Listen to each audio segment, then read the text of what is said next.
Welcome to The Impossible Journey, where we dig into the minds of African entrepreneurs who are building sustainable businesses on the African continent, getting ready to position itself for global domination. In this episode, we spoke to Ada Osakwe, an award-winning entrepreneur, investor, and passionate African development advocate.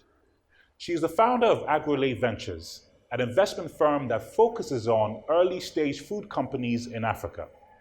She is also the founder of Nuli, Nigeria's fastest farm-to-table beverage and restaurant chain that uses only local agricultural products. In this episode, Ada takes us through her experiences in building her African business.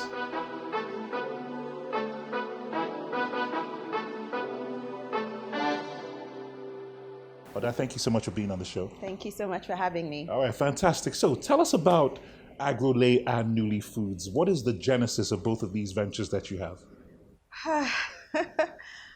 I'm just someone who really wants to make a difference here in Africa. I believe we're all put here for a purpose, and when you find that purpose, just get it done. So after some time in my journey working with the Ministry of Agriculture in Nigeria, I was a senior advisor to the minister. I realized that Nigeria was, spending over $11 billion annually importing basic food staples like rice. $11 billion. $11 billion. Wow. Staple foods like rice that we eat every day here, wow. Sugar, fish. So it was like, how can we be doing that when, on the flip side of it, we're the largest producer of many things? So I saw this opportunity, not only to potentially do that import substitution and from a business perspective, make money, because if we can bring this production inbound home, we can then do something. I saw the opportunity to also change lives. Let's think about the millions of farmers we have all over the country who are, in most cases, poor. So it was, how can I get into this sector and do it in a way that makes sense, do it in a way that makes money, do it in a way that touches lives. And that's really why at some point I decided to start Agrolay Ventures.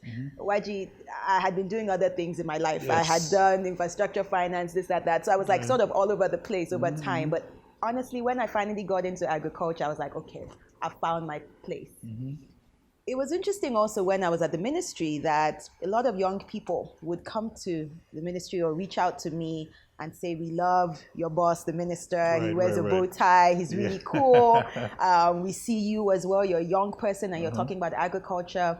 My father has land. I now want to go into agriculture. And mind you, this was the time everybody was a bank job, of course, or it was agriculture going was into not finance, telecommunications. Precisely. So we were trying to make agriculture sexy, as we said, and then what I saw was the fact that many of these folks would say, I want to do this, but I have no capital. So eventually, when I decided to do something, and this was after our term in government, I was like, okay, I'm going out on my own, and not only am I going to do agriculture, but I'm going to set up an investment vehicle to invest in young people, bringing out interesting agribusiness ventures.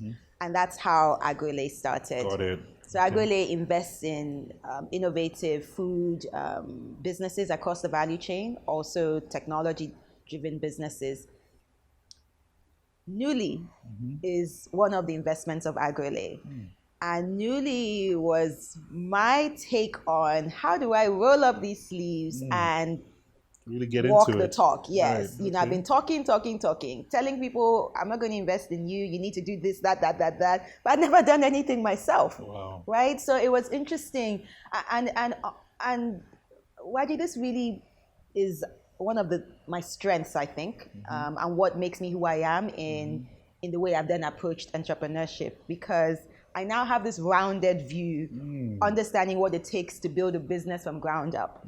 So even today, when I still continue to assess businesses and put funding into businesses, I really have a true appreciation of where it comes from. So that way, when you see the business plans and the forecast, you can actually read through it and understand it much better. And I can understand the qualitative side. It's not only about the numbers. You know, you have a lot of, when I was on the private equity side, before I joined government, it was all very big on numbers. You sit on your desk, you're analyzing and saying, why did they do this, blah, blah, blah.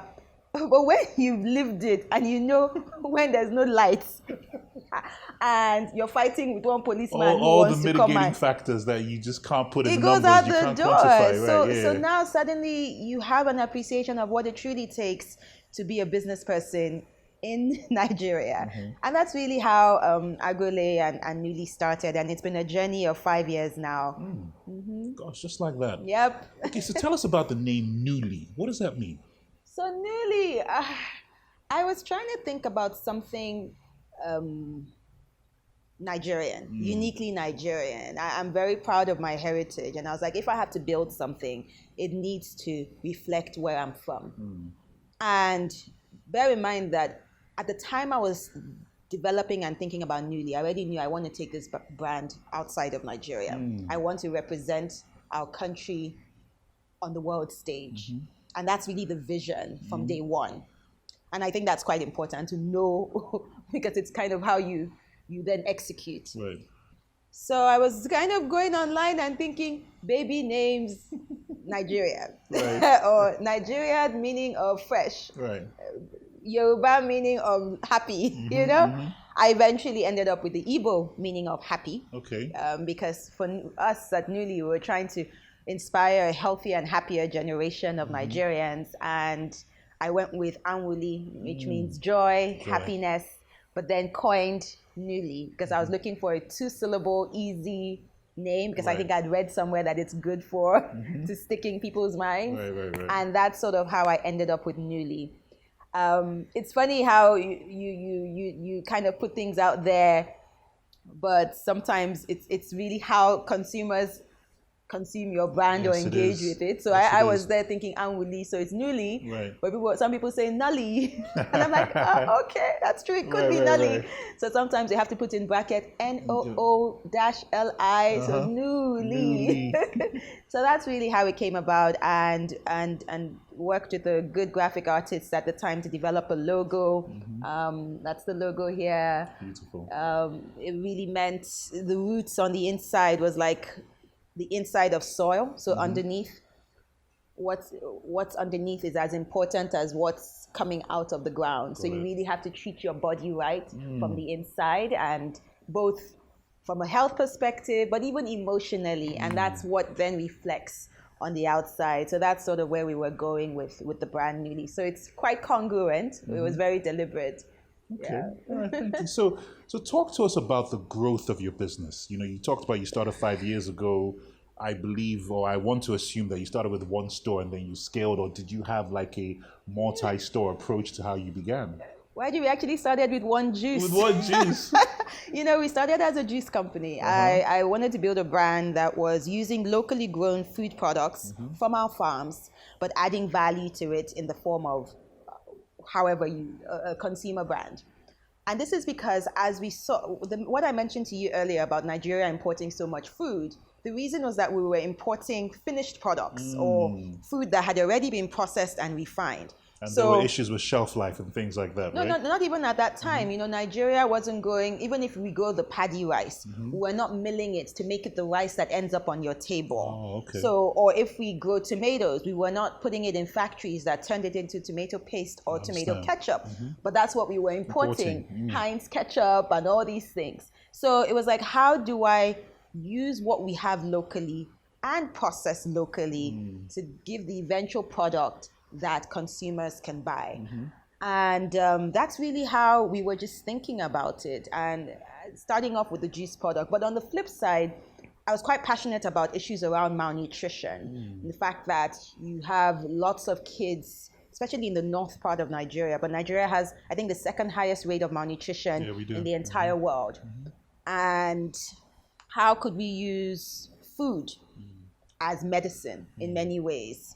So going natural, not adding any preservatives to the juices, being very deliberate about the types of vegetables we put into it along with the fruits was also trying to address that issue. So one juice bottle, Waji, one juice bottle back in 2015. I remember I still lived in Abuja. I came to Lagos. It was my mom's office, but they had this little space, maybe 10 to 15 square meter space. And I had, I think, 1 or 2 juicing machines. Got to meet one person who somebody recommended to me. I said, okay, come help me juice. But I think the first one was actually GTB's Fashion Week. We managed to get into their VIP lounge to give juices. So I was in my friend's kitchen, juicing putting it into the bottles. You were the one juicing? Oh, of course, for a while. So we were like juicing, putting it in and served. So that was our first big project. And after that, really just started building. So anything from buying only a dozen pineapples in a whole week to now, honestly, I think multiple dozens. Multiple dozens. I think last year alone, we did over nearly 300,000 tons of fresh produce. So that's like maybe 3 big, large whales. Right. The blue whale. I think that's a good way to think about it. And think about the impact, Waji. 1 minute we're only buying 12 pineapples or just a little bag of carrots to make a few juices to quickly give people from an order. And today we are not only supplying our own stores, we are supplying ShopRite, we're supplying Spa, and after a year of doing juices, we then opened our first store. Okay. So it's great to see. Sometimes I look back and I'm like, whoa. Right. And we're not done yet in many ways because there's a long way to go. There's still a long way to go, but it is very encouraging to see the progress. With, of course, there's a lot of sweat and tears in the process. Yes, there is. Yes, there is. But it's great to see the progress. That is fascinating. For me, it wants is getting me to go back a little bit, right? So you're living in New York, because I think for a lot of individuals who leave Nigeria at an early age to go study abroad, myself included, trying to explain to people when you get to a certain point where you're working, you have your life, you're doing relatively well, you've got your own apartment and everything else, and there's always that switch, there's always that moment of I need to come back to Nigeria. What was it for you? Yes, definitely had that switch. Right. I had this switch kind of at the time after living abroad. I then moved to Tunisia, where I was still, which is North Africa. Right. I was working with the African Development Bank. And this was my own revelation moment, I would say, YG, because it was the time I suddenly started appreciating the work that needed to be done in Africa. And it was the time I started realizing that I need to be part of this transformation. There was the oil boom going on. People were talking about infrastructure developments. People were talking about Africa's youth. It was an exciting time to be working with the African Development Bank. For me, I really just wanted to make a difference. But then, as time went by, I started realizing this big bureaucratic organization isn't going to help me make that personal impact in the way that I wanted, because there I am pushing for a project for power plants in Ethiopia, and somebody can say, oh no, let's not do that. It's going to kill whatever. And I'm like, what the heck? We need to develop. Right. Africa needs to move. And it's out of your control, basically. It's out of my control. Right. So then I decided to go into private equity. I said, okay, these are folks who are putting money together and investing in entrepreneurs. I said, okay, private sector is the engine of growth. That's the future. I need to be part of that. Right. And that's when I started realizing I wanted to be back on the ground and be back in Africa. However, but that path was sort of convoluted. As you think, you always have these plans, but people have to understand it just doesn't always work the way you think.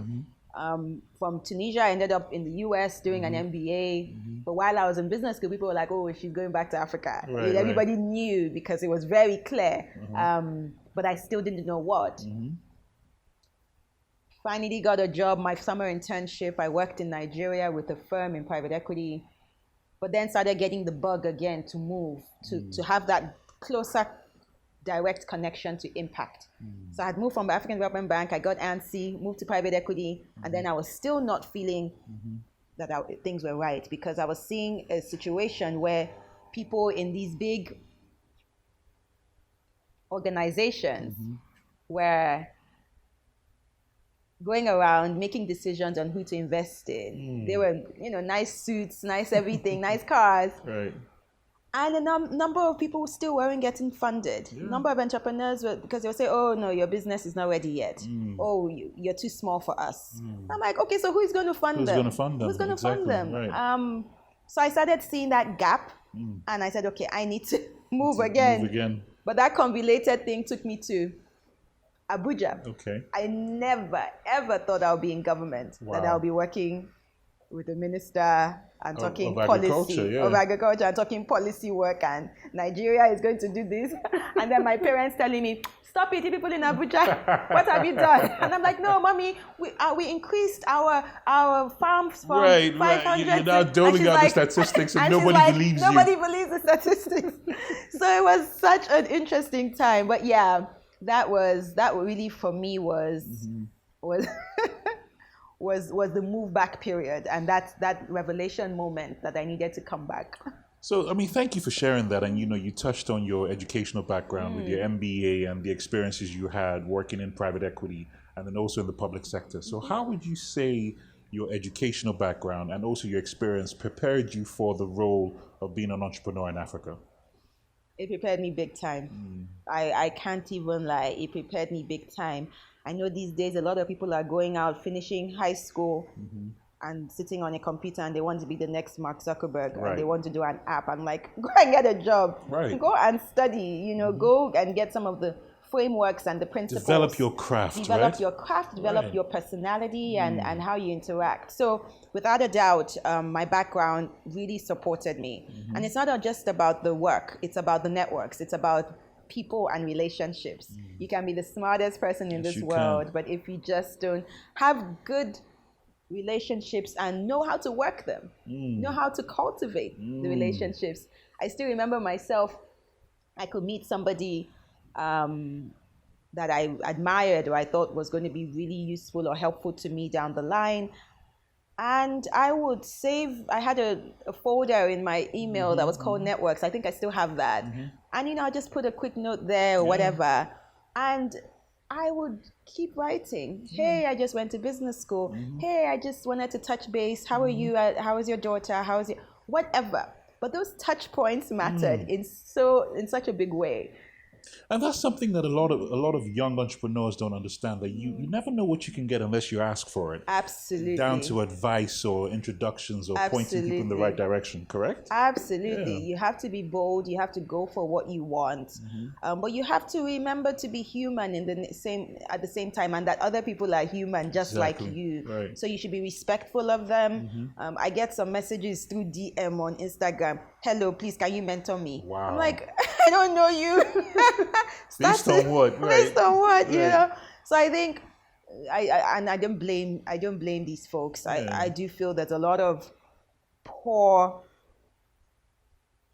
training out there. The democratization of learning, everybody is now an expert on social media. Everybody is doing an Instagram live, and they're telling you, go and do this, you can make money, go and get a man. No. It's so wrong. It's so wrong. It's so wrong. So we need to change that and kind of rein things in and let folks know that there's still ways to learn and in a formal setting that could help you to be successful.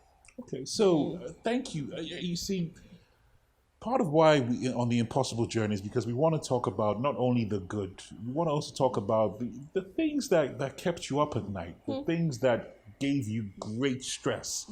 Because I think a lot of people don't understand that, this journey can sometimes seem impossible. Things are going the way they're going, and then out of nowhere, some kind of just, let me use the word disaster comes out and just strikes you down. So talk us through some of the most triggering experiences that you had in this journey that you've been on as an entrepreneur. So there have been a lot of triggering setbacks and experiences for me. I think I was saying earlier on how relationships are everything, and I leverage them. And when I became an entrepreneur in Nuli, I leveraged the relationship to get partnerships and to get funding and to get folks to back this vision. And some of that didn't work out, or it didn't work out. I think that was a big setback because you kind of go into something all excited. You go into it thinking that you have your ducks in a row. You have everything, and that maybe you also chose right with partners, and it turns out not to be. And that can be so devastating because that's now a relationship issue. Not only that, you start questioning yourself. Am I not somebody you can work with? Could I have done this differently? Whatever. So I kind of say that it's not the obvious story. Many people know me for the setback of one of our stores was demolished, right. And we kind of came back from that. But Raji, honestly, I think that issue of choosing the right partners and knowing that sometimes you have to go through those experiences. They can't teach you that in business school.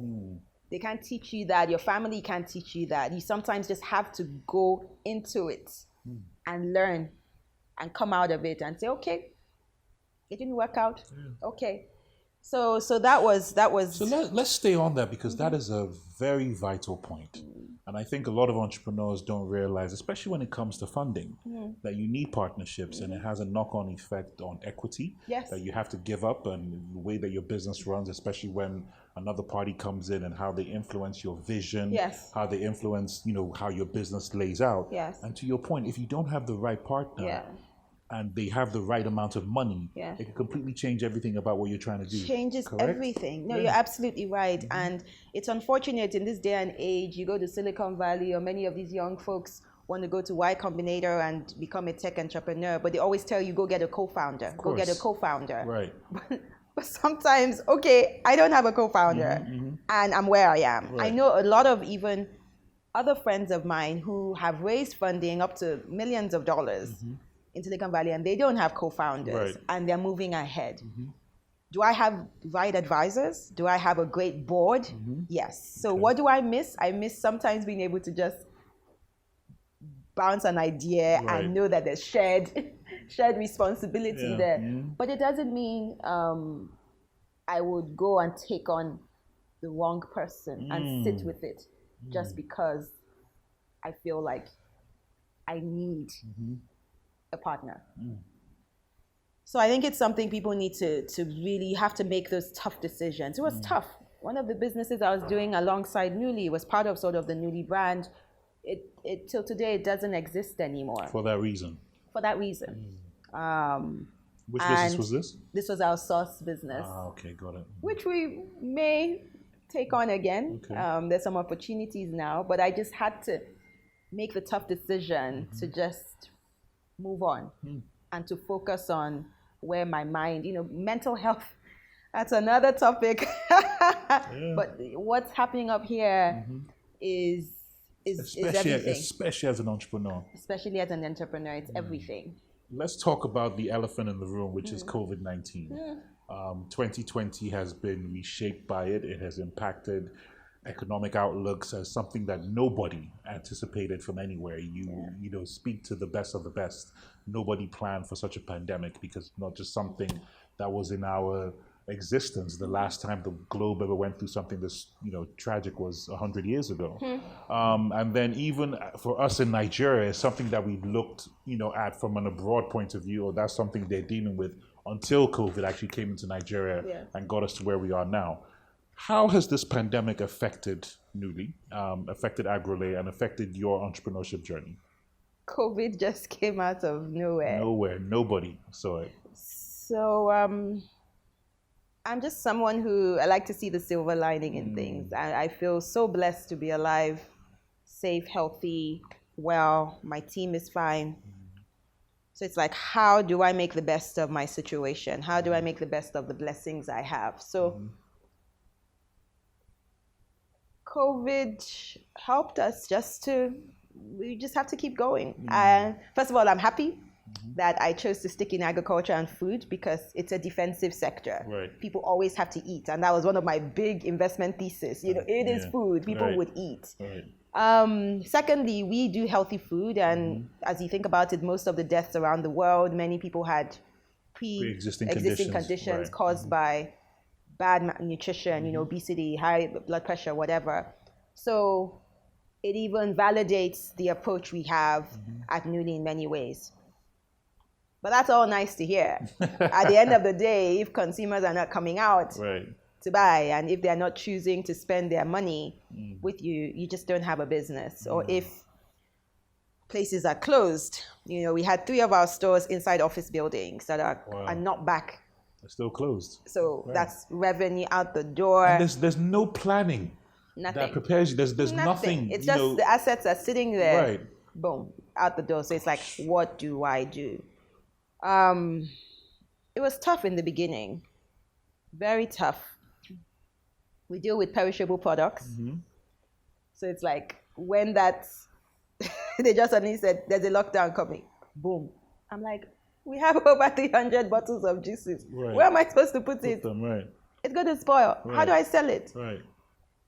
And all that just gone. We had to start calling. I had to do a video. Thank God for social media. Right, okay. I had to put a personal call out there, 50% off, just buy. That's where you see humanity in action, people really supporting others. And that's what happened. We pushed, money is not coming in the way it was, meaning that, you know, where we're sitting right now, this restaurant is not open because Lagos State has not allowed restaurants to open, but at least people can come in and out and order. And we do deliveries. YG, we're lucky we had just launched our app. We're lucky we had just gotten a partnership with logistics just before COVID, so we could start our delivery. Right. I've had to let go of people last month, finally. You know, since March, I was holding on, but it didn't make sense. So about 9 people, 10 people have now been let go. How was that? It's painful, huh? It's painful. You know, the first few months I was giving out food packs to help them with their family and at least salaries that have been cut. People are now on 1 week on, 1 week off. Right. So you can justify paying 50%. All sorts of funky strategies just to still see how do you make sure folks are still fine. Because it's bigger than me now, right? And especially in Africa, the knock-on effect of their families and the people they're looking after. Everybody. So no, COVID was an interesting one. Oh, I was very, very, very, very outspoken about what needed to be done because it also made me look at the country we operate in. And you're seeing other countries just finding ways to support, even if it's not with money. It's a gigantic revelation. Finding ways to just even show that they care about their citizens. It's a big revelation about the country we live in, huh? But we didn't get that here. No, we didn't. Not even close. Not even close. So, the number of people I'm hearing talking about I'm relocating to Gabon, to Ghana, you know, I'm just tired. So, but we keep pushing. We keep pushing. So COVID is an interesting, and I can talk about sort of the things we're looking at now. Yeah, please do. So what's next? What happens after COVID for Nuli Foods and for Agrolay as well? So we're giving up our office building. Okay. No more rent there. But we are thinking about joining our offices, sharing space with the restaurant. So it's still, so virtual has worked. Right. 2, we're thinking even more closely around just ways to get our experience to folks. If everybody is at home, if we aren't in offices, can we be in residential areas? You know, just kind of flipping it. So that's sort of where we're at, and doubling down on our products like the juices and where we place them. So we're in ShopRite, Spa. We also do ready to eat meals, grab and go. doing a lot more of those so that we're in the retail stores and people still keep seeing the brand. We've had to close 2 stores. Because of COVID? Kind of, yeah. It's sort of leading to that, and then COVID had just said, okay, so even when you thought that, can I turn this around? Right. Not even, would things be better? Because some of those places, I don't think it was to do with us, it was just bad locations. Got it. Okay. Location You weren't getting the choices. traffic that you needed. Exactly, so it was a traffic issue. And now COVID is just like, okay, so I'd rather say, I beg, let me leave. Right. And then we'll assess and see. So these are tough decisions. Right.